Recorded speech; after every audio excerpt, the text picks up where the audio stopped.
नमस्ते विद्यार्थियों, बगलू महिला केजी महाविद्यालय की ऑनलाइन क्लासेज में मैं अनिल कुमार छिपा आपका हार्दिक अभिनंदन करता हूं। आज हम जो पढ़ने वाले हैं विद्यार्थियों, वो इकोनॉमिक्स है, पॉइंट है, एक टॉपिक है हमारे पास। उस टॉपिक का नाम है परिवर्तनशील अनुपातों का नियम। परिवर्तनशील अनुपातों का नियम। और परिवर्तनशील अनुपातों का जो नियम जो है वो अल्पकाल में लागू होता है। अब इसका एक वीडियो हमने पहले पढ़ लिया है, परंतु समय अभाव के कारण उस वीडियो में हम जो रेखा चित्र जो है, ग्राफ जो है वो नहीं बना पाए थे। परंतु अब ये दूसरी वीडियो है, उसमें हम रेखा चित्र बना सकते हैं। तो इस वीडियो को देखने से पहले जो हमने अवस्थाएं पढ़ी थी, पहले वाले वीडियो के अंदर जो हमने परिवर्तनशील अनुपातों के नियमों के बारे में पढ़ा था, तो उस वीडियो को आप पहले एक बार देख लें। उस वीडियो को देखने के पश्चात ही इस वीडियो को आप देखें, ताकि आपका जो ये पॉइंट है, ये जो आपका टॉपिक है, ये पूर्णतः क्लियर हो सके। ठीक है विद्यार्थियों, तो मैं पहले आपको थोड़ा सा बता देता हूँ परिवर्तनशील अनुपातों के नियम में क्या होता है। परिवर्तनशील अनुपातों के नियम में जब कोई व्यक्ति कोई कंपनी खोलता है, तो वहाँ पर दो प्रकार के साधन होते हैं। एक होते हैं स्थिर और एक होते हैं परिवर्तनशील। स्थिर साधन जो होंगे वो अधिक मात्रा में होते हैं और परिवर्तनशील साधन जो होंगे वो कम मात्रा में होंगे। प्रथम बात याद रखना विद्यार्थियों, ये अल्पकाल में ही लागू होता है।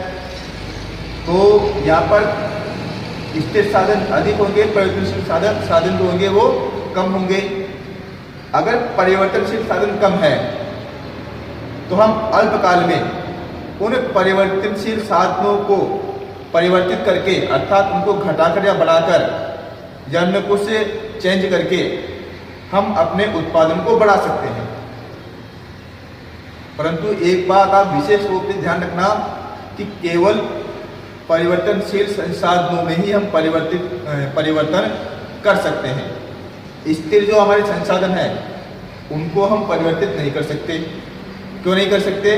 क्योंकि यहाँ पर अल्पकाल है, अर्थात छोटा समय है, और छोटे समय के अंदर अर्थात कम समय के अंदर हम सभी चीज़ों को परिवर्तित नहीं कर पाते। हम केवल उन्हीं को परिवर्तित कर पाते हैं जो अल्प समय में परिवर्तित किए जा सके, और उन्हीं को हम क्या कहेंगे? परिवर्तनशील संसाधन कहेंगे।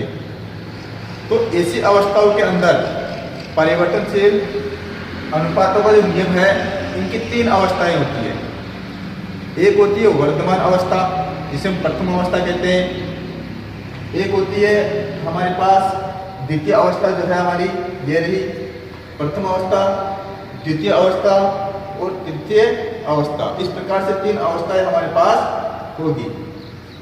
तो द्वितीय अवस्था होगी वो घटते प्रतिफल का नियम है, यहाँ पर उत्पादन घटने लगता है। तृतीय अवस्था है, इसमें ऋणात्मकता आ जाती है। तो आइए एक एक बिंदु को पढ़ते हैं कि परिवर्तनशील अनुपातों के नियम में तीन प्रकार की अवस्थाएं होती है। बढ़ते हुए प्रतिफल की, जिसे हम प्रथम अवस्था कहते हैं। द्वितीय अवस्था है जिसमें हमारे पास उत्पादन घटने लगता है। तृतीय अवस्था हमारे पास, तृतीय अवस्था में जो हमारा उत्पादन जो है, अर्थात हमारे संसाधनों को बढ़ाते जाते हैं, तो माइनस में चला जाता है, ऋणात्मक हो जाता है, घट जाता है। अब देखेंगे आगे हम प्रथम अवस्था के बारे में पढ़ते हैं। पहले हम प्रथम अवस्था के बारे में अध्ययन करेंगे, उसके बाद हम द्वितीय अवस्था और तृतीय अवस्था के बारे में पढ़ेंगे। आइए, हमारी जो प्रथम अवस्था है, बोर्ड पर देखेंगे। प्रथम अवस्था बढ़ते प्रतिफल का नियम। बढ़ते प्रतिफल का नियम का तात्पर्य है कि जिस प्रकार से आप परिवर्तनशील अनुपातों के नियम में आप परिवर्तनशील संसाधनों को बढ़ाते जाओगे, ध्यान से सुनना, परिवर्तनशील संसाधनों का बढ़ाते जाओगे तो उसी प्रकार से उत्पादन में भी निरंतर वृद्धि होती जाएगी। आपने संसाधनों को दो बढ़ाया, उत्पादन में और बढ़ा। आपने परिवर्तनशील संसाधनों को और बढ़ाया है तो उत्पादन आपका और बढ़ जाता है। तो जब आप संसाधनों को बढ़ाते जाते हो और आपका उत्पादन बढ़ता जाता है, तो ये प्रथम अवस्था के लक्षण हैं और इसलिए इस अवस्था को बढ़ते हुए प्रतिफल का नियम भी कहते हैं। तो हमें इन अवस्थाओं में प्रथम अवस्था में क्या क्या देखने को मिलता है, हम ये देखेंगे। तो इसमें जो हमें देखने को मिलेगा विद्यार्थियों, उसको बिंदु के रूप में यहाँ पर मैंने लिख दिया है। अब इनको हम पढ़ते हैं, देखते हैं। प्रथम बिंदु जो है हमारा वो कह रहा है कुल उत्पादन बिंदु तक F तक बढ़ता है। तो देखेंगे प्रथम अवस्था में क्या होता है कि हमारा जो कुल उत्पादन है, हमारा कुल उत्पादन अर्थात टीपी, टीपी का मतलब क्या विद्यार्थियों, क्या होगा, कुल उत्पादन, टोटल प्रोडक्शन।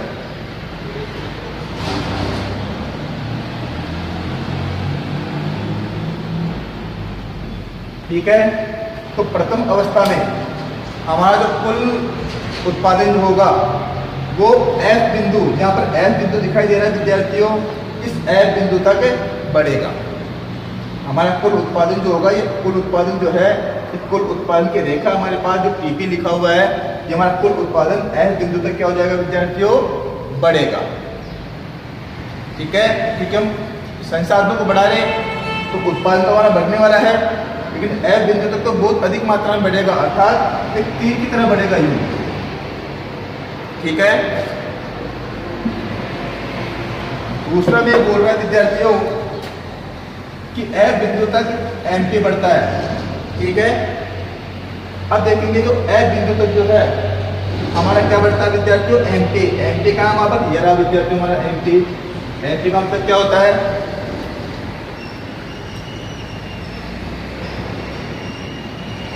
सीमांत उत्पादन। तो हमारा सीमांत उत्पादन जो है वो कहाँ तक बढ़ता है विद्यार्थियों, के बिंदु तक बढ़ता है, अर्थात सीमांत उत्पादन जो होगा हमारा वो प्रथम अवस्था में अधिकतम के बिंदु तक बढ़ेगा। के बिंदु के बाद में ये क्या हो जाएगा, घटना प्रारंभ हो जाएगा। ये प्रथम अवस्था में होगा, हमारा कुल उत्पादन बढ़ेगा F बिंदु तक, और हमारा जो MP है सीमांत उत्पादन जो है वो कौन से बिंदु तक बढ़ेगा विद्यार्थियों, के बिंदु तक बढ़ने वाला है। और के बिंदु के बाद हमारा MP क्या हो जाएगा, सीमांत उत्पादन वो घटने लगेगा। इसका तीसरा पॉइंट विद्यार्थियों, के बाद MP घटने लगता है, जो कि हम पढ़ चुके हैं, होता है TP घटने की दर में बढ़ता है। अब इसके बाद में हमारा TP जो होगा, F बिंदु के बाद में हमारा TP अर्थात टोटल प्रोडक्शन जो होगा, कुल उत्पादन जो होगा, वो यहाँ पर आकर F बिंदु तक रुकेगा नहीं, यहाँ से बढ़ेगा जरूर, परंतु घटती हुई दर से बढ़ेगा। अब ये घटती हुई दर क्या है, घटती हुई दर का मतलब ये है कि अगर आप पहले जो है वो 10 इकाइयाँ बना रहा था, तो अब वो 8 इकाइयाँ ही बनाएगा, अर्थात पहले 10 इकाइयों की वृद्धि हो रही थी, अब 8 इकाइयों की वृद्धि हो रही है। वृद्धि तो हो रही है ना विद्यार्थियों, बस फर्क क्या पड़ा, तो पहले 10 इकाइयाँ बन रही थी, अब 8 इकाइयाँ बन रही है। तो यहाँ पर इकाइयाँ 8 तो बन रही है ना, तो हम क्या कहेंगे, उत्पादन तो बढ़ रहा है परंतु घटती हुई दर से बढ़ रहा है। तो उसी प्रकार से कुल उत्पादन जो होगा प्रथम अवस्था के अंतर्गत वो घटती हुई दर से बढ़ने लगेगा, बढ़ेगा परंतु घटती हुई दर से वो बढ़ेगा। तो ये जो अवस्था होती है हमारी, तो कौन सी अवस्था कहलाती है विद्यार्थियों, प्रथम अवस्था कहलाती है हमारी। ठीक है, प्रथम अवस्था के उपरांत हमारी जो आती है वो द्वितीय अवस्था आती है। द्वितीय अवस्था में क्या होता है विद्यार्थियों, द्वितीय अवस्था में केवल इतना होता है कि हम अगर उत्पादन की मात्रा को बढ़ाते हैं, संसाधन की मात्रा को, अगर हम उत्पादन के संसाधनों की मात्रा को अगर बढ़ाते हैं तो हमारा उत्पादन बढ़ता तो है परंतु घटती हुई दर से बढ़ता है।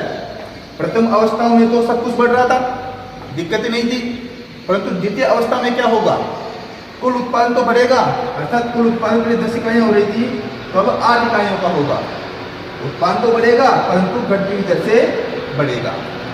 अब यहाँ पर घटती हुई दर से अगर उत्पादन बढ़ रहा है, कुल उत्पादन ही अगर घटती हुई दर से बढ़ रहा है तो ये सामान्य सी बात है विद्यार्थियों, नोट कर लेना कि अगर कुल उत्पादन घटती हुई दर से बढ़ रहा है, वहीं से सीमांत उत्पादन और औसत उत्पादन वो घटने लगेगा। क्या हो जाएगा? वो घटने लगेगा। जैसा कि इन बिंदुओं पर बताया गया है, के पर और एस पर बताया गया है। यहाँ पर एस बिंदु तक जो है कुल उत्पादन तेजी से बढ़ रहा था, एस बिंदु के बाद में धीमी गति से बढ़ने लगा। तो अगर कुल उत्पादन धीमी गति से बढ़ रहा है तो हमारा एवरेज अर्थात औसत, हमारा औसत उत्पादन जो होगा वो क्या हो जाएगा विद्यार्थियों? यहाँ से कम होना चालू हो जाएगा, अर्थात घटना प्रारंभ हो जाएगा। तो इसी प्रकार से हमारा जो एमपी होगा, मार्जिनल प्रोडक्शन, सीमांत उत्पादन, वो भी के बिंदु से ये अधिकतम यहाँ पर के तक बढ़ चुका है, के के बाद में क्या हो जाएगा? ये घटना प्रारंभ कर देगा। तो ये जो अवस्था होगी हमारी, ये अवस्था कहलाती है द्वितीय अवस्था। ये घटते हुए दर की प्रतिफल की अवस्था होती है। इसमें उत्पादन घटने लगता है। जिस प्रकार से आप उत्पादन के परिवर्तनशील साधनों को और ज्यादा बढ़ाते हो तो कई बार क्या होता है कि उत्पादन घटने लगता है, क्योंकि लागत ज्यादा आने लग जाती है और प्रोडक्शन कम होने लगता है। तो ऐसी अवस्था को हम क्या कहेंगे विद्यार्थियों? द्वितीय अवस्था। और ये हमारी कौन सी थी? प्रथम अवस्था। तो द्वितीय अवस्था में भी क्या क्या देखने को मिलता है? पहला है एपी व एमपी घटने लगते हैं। हमने पढ़ा है कि एमपी जो कि के बिंदु पर प्रदर्शित है और एपी जो कि एस बिंदु पर प्रदर्शित है, ये क्या होंगे? घटना प्रारंभ कर देंगे। यहाँ पर एफ के बाद में कुल उत्पादन तो हल्का हल्का बढ़ेगा, धीरे धीरे बढ़ेगा, परंतु सीमांत और जो हमारा एवरेज है, औसत है, वो घटना प्रारंभ कर देंगे। ठीक है विद्यार्थियों। दूसरा कह रहा है टीपी घटती हुई दर से बढ़ता है। जैसे कि हम पढ़ चुके हैं कि एफ बिंदु के बाद में टीपी जो होगा वो घटती हुई दर से बढ़ेगा, अर्थात पहले वो 10 इकाइयां बना रहा था, अब वो 8 इकाइयां बना पाएगा। तीसरा है टीपी अधिकतम व एनपी शून्य हो जाता है। जब टीपी जो होगा वो अधिकतम पर आ जाएगा, अधिकतम पर आ जाएगा, तो हमारा एमपी जो होगा, टीपी क्या होगा? अधिकतम पर आ जाएगा द्वितीय अवस्था में, तो हमारा एमपी क्या आ जाएगा विद्यार्थियों? यहाँ पर शून्य हो जाएगा। तो यहाँ पर अगर घटते घटते वो इतना घट जाएगा कि एमपी जो होगा कहाँ पर आ जाएगा विद्यार्थियों? शून्य पर आ जाएगा। अर्थात हमारी ओ एम की जो लाइन है, जो हमने लाइन खींची है, एक्स वाली लाइन खींची है, वो ओ एम पर आकर यहाँ पर वो शून्य हो जाएगा। अर्थात एमपी जो होगा इसको टच करने लगेगा, इस लाइन को टच कर लेगा।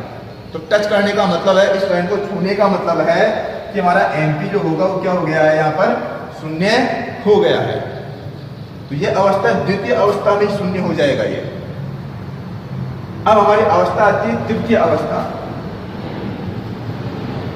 तृतीय अवस्था आती है, आप फिर भी नहीं मानते हैं और परिवर्तनशील जो संसाधन होते हैं, अपने उत्पादन के जो संसाधन होते हैं, परिवर्तनशील संसाधन होते हैं, उनको अगर आप और ज़्यादा बढ़ाने लगते हो, उनको अगर बढ़ाए जाते हो तो आपको फायदे की जगह नुकसान होने लगता है, आपको हानि होने लगती है। अर्थात हमारा जो एमपी होगा वो लाइन को क्रॉस करके माइनस में चला जाएगा, अर्थात ऋणात्मक में चला जाएगा, ये माइनस वाली बिंदु पर चला जाएगा।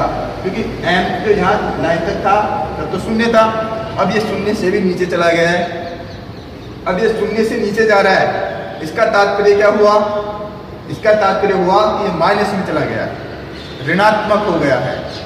अब देखते हैं तृतीय अवस्था में क्या होगा विद्यार्थियों कि टीपी बढ़ने के स्थान पर, अब यहाँ पर हमारा टीपी जो है, हमारा टीपी जो है वो एच बिंदु तक, यहाँ तक क्या होगा? बढ़ रहा था। अब टीपी हमारा यहाँ पर बढ़ रहा है, तो ये कुल उत्पादन का बढ़ने का अंतिम बिंदु आ गया था। पहले बहुत तेजी से बढ़ा एफ तक, एफ के बाद में धीरे धीरे बढ़ा, लेकिन बढ़ रहा था, और अब बढ़ने के बाद में एच बिंदु तक ये क्या हो गया? बहुत अधिक तक मात्रा में उसकी ऊंचाई जो है वो काफी ऊंचा हो चुका है। इसके बाद में अभी वो नहीं बढ़ेगा। परंतु अगर आप फिर भी परिवर्तनशील संसाधनों की मात्रा बढ़ाते जाते हो तो हमारा कुल प्रोडक्शन जो होगा वो क्या हो जाएगा, घटने लगता है। तो यहाँ पर हमारा कुल उत्पादन जो है वो बढ़ने के बजाय क्या होगा, घटने लगेगा। तो यहाँ पर अगर हमारा कुल प्रोडक्शन अगर घट रहा है, कुल प्रोडक्शन हमारा कुल उत्पादन घट रहा है हमारा, तो यहाँ पर हमारा एमपी जो होगा वो एमपी क्या हो जाएगा, ऋणात्मक हो जाएगा, अर्थात ये माइनस में चला जाएगा। ठीक है विद्यार्थियों, और एपी होगा इसके साथ भी कुछ ऐसा ही होने वाला है, ये माइनस में होगा, ये यहाँ पर आकर समाप्त हो जाएगा। एपी कभी भी जो है एक्स वाली लाइन को, इस लाइन को नहीं छूता। क्यों नहीं छूता, क्योंकि एपी एवरेज प्रोडक्शन जो होगा कभी भी शून्य नहीं हो सकता और ना ही वो ऋणात्मक हो सकता है। तो एवरेज प्रोडक्शन शून्य कैसे होगा, एवरेज निकाल रहे हैं हम, शून्य होने का काम ही नहीं है, इसलिए जो हमारा एपी होगा वो यहाँ पर आकर क्या हो जाएगा, स्थिर हो जाएगा। तो ये हमारी जो अवस्था है, ये तीनों अवस्था है। अब एक बार फिर से देख लेते हैं। प्रथम अवस्था के अंदर आप जिस प्रकार से उत्पादन के परिवर्तनशील संसाधनों को बढ़ाते हो, उत्पादन तेजी से बढ़ता है। अब दूसरी अवस्था में आप फिर उत्पादन के संसाधनों को बढ़ाते हो तो उत्पादन तो बढ़ता है परंतु धीमी गति से बढ़ता है, और एमपी और एपी जो है वो यहाँ से घटने लगते हैं, कम होने लगते हैं। तृतीय अवस्था जो है हमारी, तृतीय अवस्था के अंदर हमारा एपी जो है, टीपी जो है वो यहाँ पर घटने लगता है और एमपी क्या हो जाएगा, हमारा ऋणात्मक हो जाएगा। तो हमने पहले वाले वीडियो में एक सारणी बनाई थी, वो सारणी जो होगी वो इसी के ऊपर बेस है।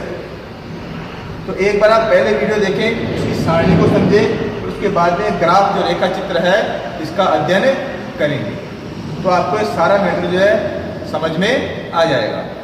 ठीक है विद्यार्थियों, धन्यवाद।